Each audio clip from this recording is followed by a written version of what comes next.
যে দোয়া পড়লে আপনার খারাপ ভাগ্য পরিবর্তন হয়ে আপনি সৌভাগ্যবান হয়ে যাবেন, আপনার কষ্টের দিন চলে যাবে, দুঃখ দুর্দশা সব চলে যাবে।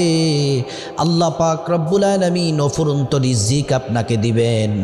রাসূল করিম সাল্লাল্লাহু আলাইহি ওয়াসাল্লাম বললেন, বুখারী শরীফের 6347 নম্বর হাদিসে দোয়াটি বলছেন, দোয়াটি বললে আপনার ভাগ্য পরিবর্তন হয়ে যাবে, ধন দৌলতের অভাব হবে না।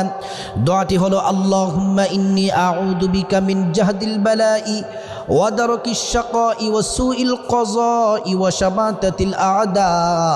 এই দোয়াটি যদি আল্লাহর উপর পূর্ণ তাওয়াক্কুল রেখে যদি পড়তে পারেন, আপনার পরিবারের সদস্যরা যদি পড়তে পারে, অতি দ্রুত সময়ে আপনি সৌভাগ্যবান হয়ে যাবেন। ধন দৌলত টাকা পয়সার আল্লাহ তাআলা কোনো কিছুর অভাব আপনাকে দিবেন না। আপনি